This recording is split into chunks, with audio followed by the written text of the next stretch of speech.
By the mid-1930s, Fiorello LaGuardia and Robert Moses had succeeded in turning New York into the gigantic laboratory of civic reconstruction LaGuardia had dreamed of.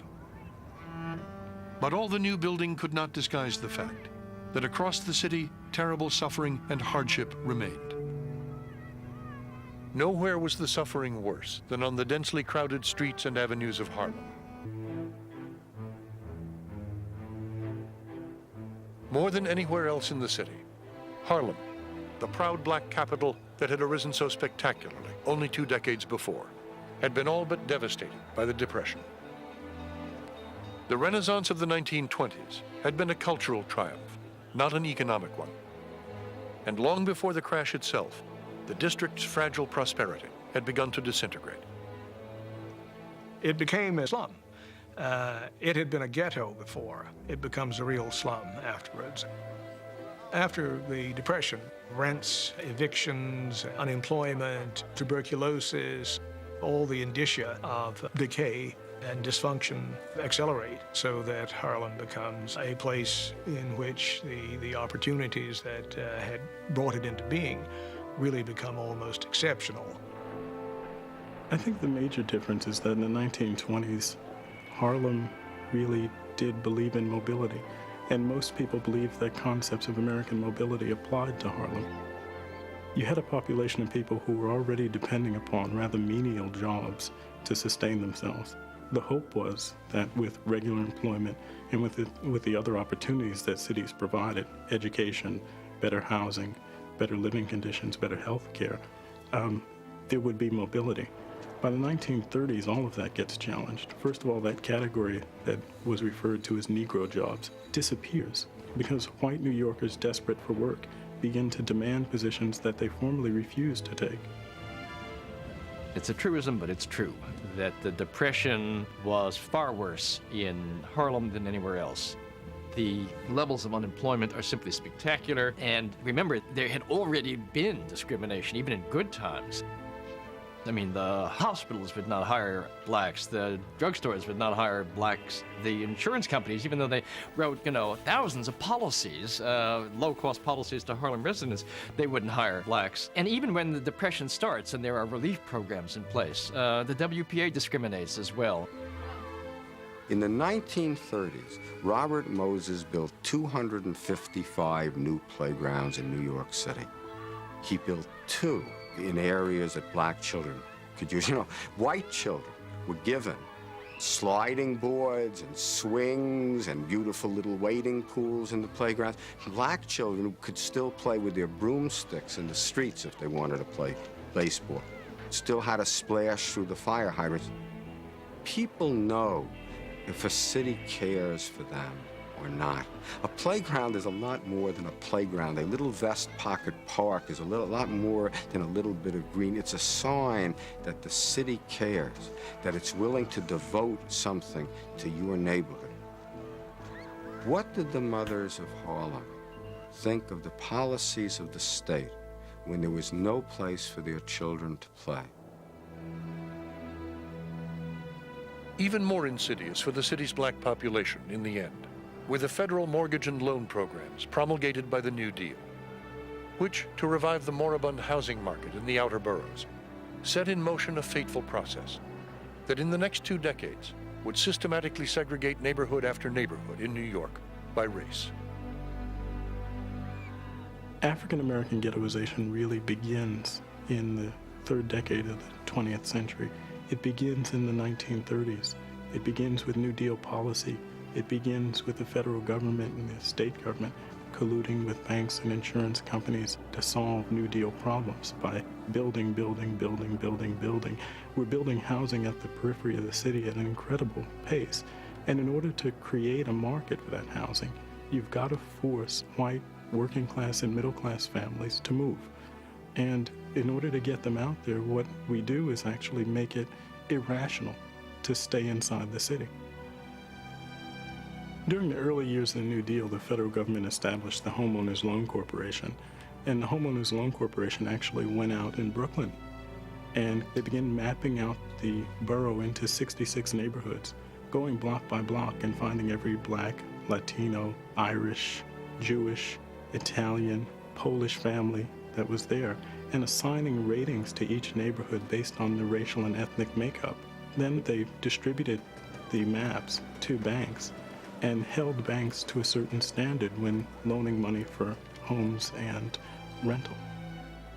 The consequences of having your ratings go down is, of course, that your housing property goes down. So, for instance, white Brooklynites living in the old sections of North Brooklyn all of a sudden find out that their housing is less valuable, not because they've done anything and not because their neighborhood has changed, but because banks won't lend anyone money to move there unless those people are black. After the Homeowners Loan Corporation begins segregating on the federal level and working with local banks in Brooklyn, Manhattan, and the Bronx and Queens, the state gets involved in redlining. They also map out Brooklyn. They go block by block, and this time they look for only black and Latino persons, and a single black person living on a block is enough to redline a block.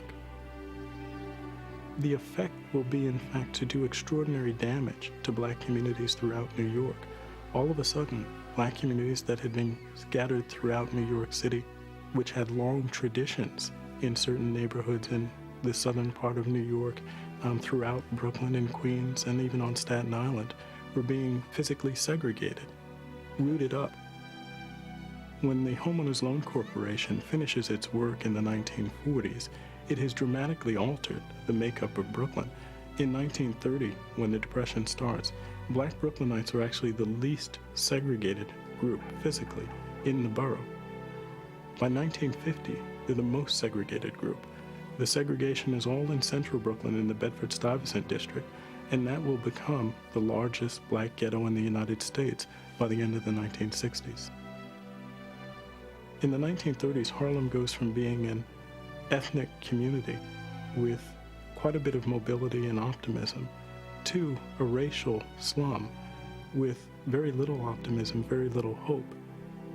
The federal government had armed banks and insurance companies and real estate dealers with the public authority to keep black people inside that physical space and to force new black migrants to the city inside similar physical spaces. So that as Harlem expands in the 1930s and 1940s, as Bedford-Stuyvesant expands in the 40s and 50s, what remains true about them is black communities no longer control their own destiny. By the 50s and 60s, they're being forced and physically quarantined inside the city at a time when white Americans are peculiarly mobile. Why is there a black ghetto in every city in the United States? The answer is public policy, the way we remap cities racially in order to solve economic crises. No one could have predicted the magnitude of the explosion that would overtake New York in the decades following World War II. Great as was the federal involvement in public works before the war, it was nothing compared to the massive new initiatives signed into law as soon as it was ended. Not only for highways, but for housing and urban development, propelling changes on a scale city planners had scarcely dreamed of only a few years earlier. Eager to extend his dominion over every public construction project in the city, Robert Moses quickly moved to wrest control of the new federal funds before the ink was even dry on the new legislation. He says, I'd like to be construction coordinator. By the way, I have a bill here that the legislature will pass creating the office of construction coordinator. Nobody realizes that there is a sentence in there that says that the construction coordinator shall, no choice, shall represent the city in all its dealings with the federal government. That means that any city request for federal money is going to go through the office of construction coordinator. And he therefore has control over public housing, he has control over the federal highway money, and something much huger is about to happen. One day in the end of 1948, an old classmate of Moses's from Yale, Robert Taft, Senator Robert Taft, comes down to talk to Robert Moses about a new proposal that's going through the Senate of the United States. We are going to call it Title I. It's the Slum Clearance Program. the urban renewal program. Moses had this mind that leaped at power like a terrier. As soon as Taft leaves his office, he is drafting the necessary documents so that the mayor will have a slum clearance committee. Robert Moses, chairman. There had been housing programs before and attempts to clear the slums, but never on this scale. Intended in part to relieve the severe post-war housing crisis and to provide affordable housing for the poor. The bill's first section, known forever after as Title I, would go on to become one of the most controversial and in many ways catastrophic federal programs ever visited upon city dwellers anywhere. The bottom line for the urban renewal program is that the federal government is going to pay for the city to use its power of eminent domain to confiscate land and to assemble large parcels of land from lots of little sort of slum owners in sort of blighted, rundown areas. Then they're going to tear down that land and they're going to give it to private developers to build housing on, theoretically for poor people. In the real world, that's not the way it works out. In the real world, you get a constellation of different kinds of players who've got an interest in becoming the developers who acquire Title I land. There's a huge range of possibilities. But all of these people share one thing in common. They're not interested in building housing for poor people. They're interested in building housing at the least for middle-class people. And in fact, they're also particularly not interested in housing for blacks and Hispanics, who are increasingly, in the post-war period, growing percentage of the population most in need of housing.